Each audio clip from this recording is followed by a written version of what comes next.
৬৩ জন লাশের দাফন কার্যে সহযোগিতা করেছি চাঁদপুর আমাদের ইসলামী আন্দোলনের টিম। এমনও লাশের দাফন করছি যেই লাশের মা বাবা সন্তান কেউ নাই, ঘরের চৌকাঠে লাশ ফালাইয়া দিয়ে চলে গেছে। এমনও লাশের দাফন করছি যে লাশের সন্তান ফোন করে বলছে বাবার লাশ অমুক ঘরে পড়ে আছে, এসে ব্যবস্থা করে দিয়ে যান। কোথায় ছিলি তখন? ছাত্রলীগ, যুবলীগ, বাংলাদেশে আর একজন আছেন যারা যিনি এই কষ্টগুলা করছেন, বিবারিয়ার সন্তান, সম্ভবত এই যে কি ফাউন্ডেশন ওনার, তাকওয়া ফাউন্ডেশনের কিছু পিকচার দেখেছি।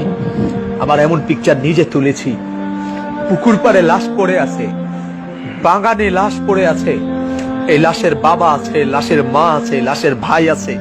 এই লাশ যেই রাজনীতি করত সেই রাজনীতির লিডার আছে, সেই রাজনীতির বড় বড় নেতারা আছে। আজকে সেই লাশের পাশে কেউ নাই। কে দাফন করেছে? কে কবর দিয়েছে? কে গোসল দিয়েছে? এমনও লাশের গোসল এই 2 হাত দিয়া দিয়েছি। গোসল দেওয়ার সময় তার গায়ে 108 ডিগ্রি জ্বর ছিল, 108 ডিগ্রি জ্বর ছিল গোসল দেওয়ার সময়।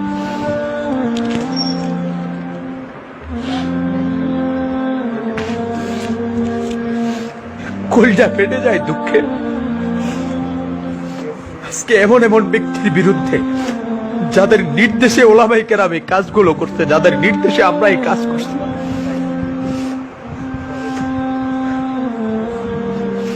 তোমাদের নেতারা আজকে যারা ভাস্কর্যের পক্ষে কথা বলতে গিয়া আল্লামা ফয়জুল করিম আর মামুনুল হক আর বাবুনগরীকে গালি দাও, গ্লাস করা চতুর্মুখী গ্লাস করা রুমের মধ্যে এসি রুমে বসে কোন কথা বলার প্রয়োজন হইলে কম্পিউটারের মাধ্যমে, মোবাইলের মাধ্যমে ভিডিওতে কথা বলছে, সামনে আসে নাই।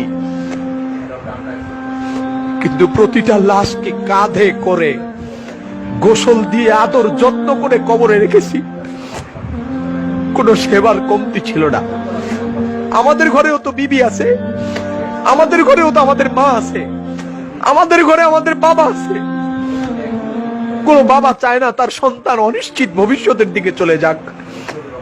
কোন প্রিয়তমা বিবি চায় না তার প্রিয়তম স্বামী অনিশ্চিত গন্তব্যে চলে যাক। যতটি লাশের দাফন আর কাফনে রওনা হয়েছি, বিবি কিছু সময় চুপ ছিল, নীরব ছিল, জবানে বলতে সাহস করে নাই যে যায় না। কারণ সে জানে সে এমন এক স্বামীর ঘরে এসেছে যে স্বামী ইসলাম মানবতার ব্যাপারে কোনো ছাড় দেয় না, মানবতার প্রয়োজনে এগিয়ে যায়, ইসলামের প্রয়োজনে এগিয়ে যায়, দেশের প্রয়োজনে এগিয়ে যায়। আরে আমাদের বিবিদের তো আমাদের উপর মহব্বত আছে, আমাদের সন্তানও তো আছে, সন্তানের উপরও তো আমাদের মহব্বত আছে। তোরা বের হোস নাই, কিন্তু আমাদের সন্তানের মহব্বতকে আমরা তালাক দিয়েছি, বিবির মহব্বতকে লাথি দিয়েছি, বাবা মায়ের মহব্বতকে বাবা মায়ের জায়গায় রেখে দিয়ে বেরিয়ে গেছি তোদের জন্যে। 166 জন লাশ চাঁদপুরে যাদেরকে দাফন করেছি, এদের মধ্যে অসংখ্য লাশ ছিল, অনেকগুলা লাশ ছিল যারা ছাত্রলীগ করেছে, যুবলীগ করেছে, আওয়ামী লীগ করেছে। কই আওয়ামী লীগের কোন নেতাকে তো পাই নাই, যুবলীগের কোন নেতাকে পাই নাই, ছাত্রলীগের কোন নেতাকে পাই নাই। এতগুলো কষ্ট বুকে চাপা দিয়ে রেখেছি, নিজের জীবনকে বিপন্ন করে করোনার লাশ দাফনে এগিয়ে গিয়েছি, কাঁধে বহন করেছি, হাতে বহন করেছি, নিজ হাতে ডলে ডলে গোসল দিয়েছি।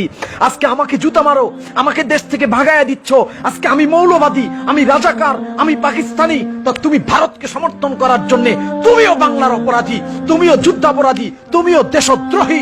একই অপরাধে যদি আমাকে দেশ ছাড়তে হয় তো এর আগে তোমাকে দেশ ছাড়তে হবে।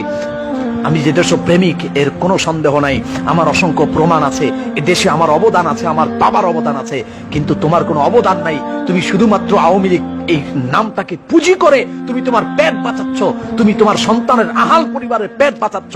এ দেশে তোমার কোনো অবদান নাই, বরং অবদান আছে লুটতরাজ দিক দিয়ে তুমি শ্রেষ্ঠ, ধর্ষণের দিক দিয়ে তুমি শ্রেষ্ঠ, খুন করার দিক দিয়ে তুমি শ্রেষ্ঠ, মানুষের হয়রানি করার